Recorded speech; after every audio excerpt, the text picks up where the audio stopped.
bien lo mencionó, puede ser que se mencione en el examen un par de preguntas, dos, tres preguntas, pero también sirve como conocimiento general para los medical assistant que esta situación puede pasar, que sería el acoso en el lugar de trabajo, porque es muy distinto dónde sucede el acoso, pero en este caso sería durante el trabajo. Entonces, la primera pregunta es, ¿qué es?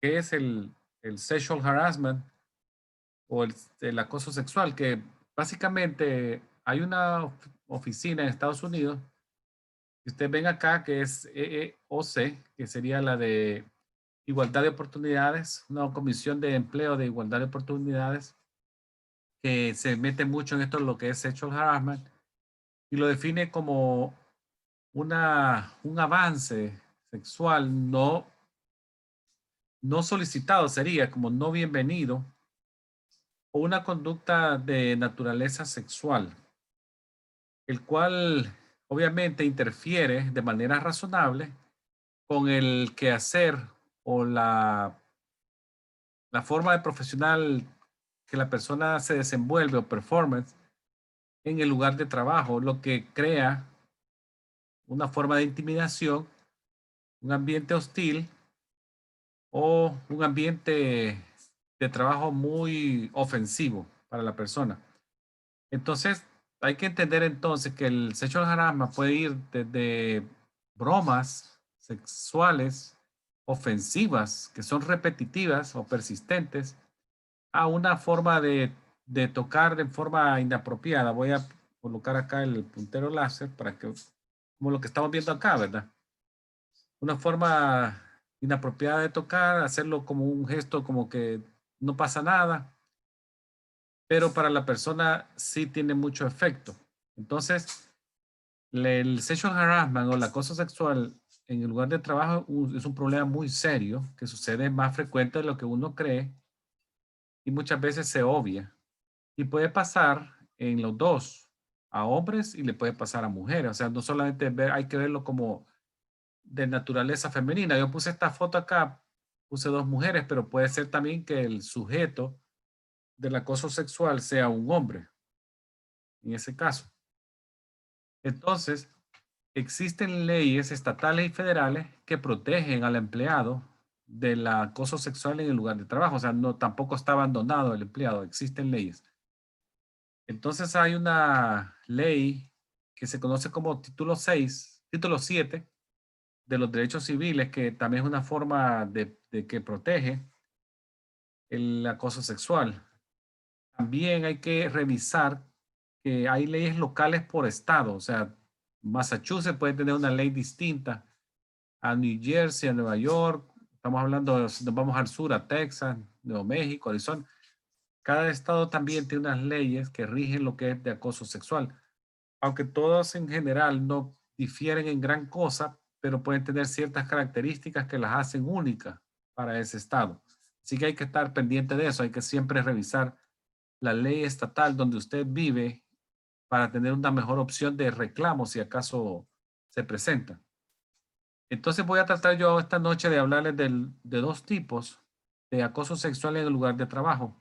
También hablar un poquito de la responsabilidad del empleador y algunas estrategias y procedimientos que se pueden poner a trabajar cuando se observen comportamientos de esta índole. Entonces, ¿cuáles son los tipos de acoso sexual que se conocen bajo el título 7? Básicamente mencionan dos, pero estos dos casi que sirven como una sombría que ahí cae todo. El primero se llama, que es el que está acá, que se llama el quid pro quo, acoso sexual de quid. Es una palabra que la usan los abogados. Es básicamente cuando el acoso sexual viene de una persona en autoridad, que puede ser el dueño de la clínica, el supervisor del turno o el supervisor de la clínica, si es más pequeña, que esta persona demanda al subordinado, en este caso puede ser el medical assistant, el enfermero, lo que sea, que a manera de acoso sexual que le tolere esas conductas y es una condición de mantenerse en el trabajo o lograr algunos beneficios asociados al trabajo, que puede ser como alargarle la hora del almuerzo, llegar tarde y no le diga nada, irse más temprano, o sea, son cosas que ya podrían caer en este quid pro quo, pero son una cosa de sexual harassment. También incluyen promociones o aumentos salariales. Entonces hay que tener en cuenta, muy importante, que el quid pro quo no necesita repeticiones. Sin un solo evento de acoso es suficiente para sostener, si la persona logra demostrarlo, un reclamo de quid pro quo. Ese sería, por ejemplo, que un superior le mande un beso a él o a ella para mantener el trabajo. Eso es un solo evento, el quid pro quo puede ser suficiente. Poco distinto es este, cuando se considera el ambiente hostil en el lugar de trabajo como una forma también de acoso sexual. Este sí, el patrón requiere que sea de forma repetitiva, que haya un patrón establecido que se repite. Típicamente requiere esa característica para ser valorado como tal. Entonces el ambiente laboral, de forma, aquí vemos a esta persona sujeto de bromas o de observaciones. Entonces eso también es otra forma de presión, de conducta no bienvenida, que se puede basar en sexo o en crear un ambiente muy desfavorable para el empleado. So, o sea, esta persona entra en la mañana a trabajar, pero es un martirio, un infierno estar ahí, porque puede ser que hay unos elementos que hay que considerar también, y esto también lo consideran las cortes donde llegan los reclamos, para determinar si el reclamo de lugar hostil asociado a sexo por acoso sexual es válido. Y ahí incluye varias cosas que pueden ser que si la conducta es verbal, física o ambas. ¿Qué tan frecuente sucede esa forma de acoso sexual en el ambiente, haciéndolo hostil? Entonces, si la conducta es repetitiva, si es un patente que se repite siempre, si los que molestan, por ejemplo, acá podría ser que son compañeros, acá se dice coworkers, o es un supervisor. Esa es otra cosa que se tiene que observar. Entonces, si las otras personas se unen al ambiente desfavorable, o solamente es una sola persona la que la está creando. Esas son cosas que se toman en cuenta y lo va a tomar en cuenta también la corte a la hora de observar un reclamo. Entonces, eh, ¿qué responsabilidad tiene el empleador en esto? Entonces, aquí hay dos cosas que hay que considerar. Uno es el tamaño de la oficina. Si el empleador tiene más de 15 empleados, ya entonces cae a otros, a este título 7. Si la compañía es pequeñita, entonces probablemente son leyes estatales las que van a gobernar esos ambientes, porque pueden ser que sean solo el médico, una enfermera, dos médicos la asisten y la secretaria. Solo hay 5 o 6 personas, bien pequeñito. Pero no significa que no pueda existir el sexual harassment. Puede también existir. En estos ambientes pequeños, entonces leyes estatales son las que van a regir ahí. Si es una clínica grande o un hospital, ya son del título 7. Pero en todo caso, cada lugar a veces tiene sus guías, guidelines de sexual harassment que hay que considerar, conocerlas, porque a veces son entrenamientos mandatorios de los empleados y hay que tener esto también en cuenta. Hay que detener el abuso en el lugar de trabajo. Entonces, no hay que olvidar que las dos situaciones, el quid pro quo y el ambiente hostil en el lugar de trabajo, si se logran probar, el empleador es responsable y muchas veces de manera compensatoria y puede incluir dinero, también compensar el sufrimiento físico y psicológico, o sea, sería un dolor de manera subjetivo, pues, porque muchas veces lo psicológico es subjetivo, pero existe y se puede demostrar. y también puede haber daños punitivos que tiene que compensar. Entonces, eso puede ser que se incluye superiores o aún compañeros de trabajo, coworkers. Y la compañía no puede ignorar esto y tiene que tomar acciones para corregirlos. Entonces, ¿qué estrategias se pueden tomar para detener estas situaciones en el lugar de trabajo? Entonces, lo primero, acá lo pongo, es que la persona que lo está sufriendo, la víctima de este abuso, podría ser la primera que debe poner el paro, con decir esto, el stop, porque no está obligado a someterse a ese tipo de conductas. Es difícil, claro que sí. Entonces la primera persona que tiene que actuar es el que está sufriendo eso. Primero, hacerlo de manera personal para tratar de detenerlo. Y si eso no da efecto, entonces ya se puede ir a otros pasos. Entonces el empleado tiene que ver si hay algún manual en el lugar de trabajo y ver las políticas de la compañía que tiene en efecto para este tipo de quejas.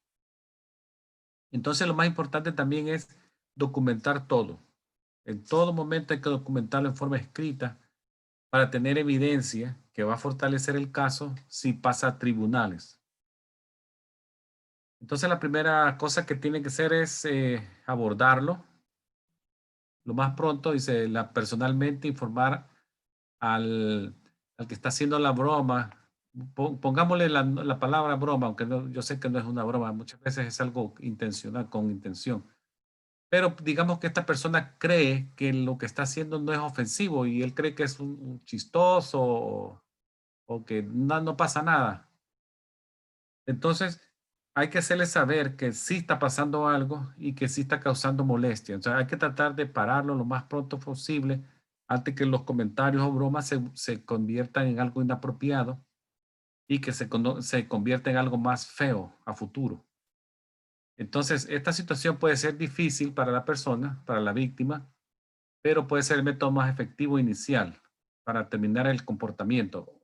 Enfrentar a la persona y decírselo, si es un poco no cómodo, eh, ponerse cara a cara con el que está haciendo la conducta, se puede hacer una nota pequeña, una carta pequeña, o aún usar el email institucional para dejarle saber a él o a ella de lo que está pasando y que la persona se muestra ofendida y necesita que eso se detenga.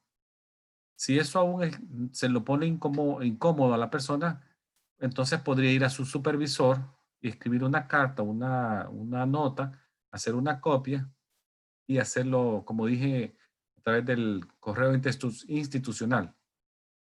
Hay que tratar de documentar toda acción y tratar de que la acción tenga una respuesta, no olvidarse. Mando una nota, pasan 2 semanas, 3 semanas, un mes, no pasó nada, entonces no, hay que darle un seguimiento y que haya respuesta. Puse esto acá porque esto es este es como un rótulo que se puede poner y cada lugar de trabajo puede hacer el propio. Aquí lo puse yo de este lugar, J.J. Keller, un abogado. Entonces dice que hay que parar el acoso, hay que pararlo, no hay que dejarlo pasar. Son acciones para detenerlo. Entonces dice intervenga, la víctima tiene que interactuar con la persona que la está ofendiendo y buscarla de una forma directa, si es posible, hablar con él y decirle que esto tiene que parar y que puede haber unas consecuencias mayores y una queja oficial. Si no sucede nada, se puede llegar al escalón superior, ya sería recursos humanos, supervisores. Como último paso sería una queja legal ya con un abogado. Entonces, cada paso necesita una respuesta apropiada porque puede ir escalando y salirse de control. ¿Cuándo llegar a recursos humanos y supervisores? Bueno, si no hay ninguna disminución del acoso, entonces se puede llegar a ese paso de que llegar a un nivel más superior, que pueden ser los recursos humanos y el supervisor. Pero todo hay que tratarlo de hacer a través de protocolos de la compañía que tienen que ver con este tipo de conductas de acosos sexuales, documentarlo todo y que toda acción esté tratándola de hacer acorde a guías o protocolos de la compañía si estos existen. Entonces, esto es la forma de hacerlo. No hay que olvidar que muchas veces el empleador puede tener represalias y estas represalias pueden ser ilegales desde el punto de vista legal. El empleador no puede tener represalias contra una persona que pone una queja por acoso sexual. Eso es contra la ley y la persona está protegida. No puede hacer eso. Entonces, ¿qué se recomienda hacer para que esto no se haga? Bueno, se pide de que antes, si es posible que la persona tenga una copia de su expediente, es bueno solicitar un expediente, ya que muchas veces el empleador puede, después de la queja, hacer cambios al expediente y poner como notas negativas a la persona. Probablemente fuera una persona de buena conducta, que siempre llegaba temprano, cambiar un poco las evaluaciones y de esta manera ser una represalia que sea sujeto de que pueda ser transferido a otra zona porque tiene un récord pobre y deficiente. O sea, hay que tratar de protegerse, como dicen, en salud, curarse en salud y tener, si es posible, una copia del expediente antes de que el empleador pueda tener una represalia. Eso hay que hacerlo de manera, es una manera sabia de tener esto. Entonces, quiero concluir la charla. Si ustedes ven, es algo, una información bien general. No entré en cosas legales porque realmente ya la parte legal estricta yo la desconozco, pero son cosas generales lo que les he comentado de que no hay que olvidar que no estamos desprotegidos, hay leyes que nos protegen en el ambiente laboral y no hay que decir sí a todo y o bajar la cabeza y ser sumiso y aceptarlo. Así que yo concluyo acá lo de sexual harassment en el lugar de trabajo. Si tienen alguna pregunta, si no, voy a pasar a la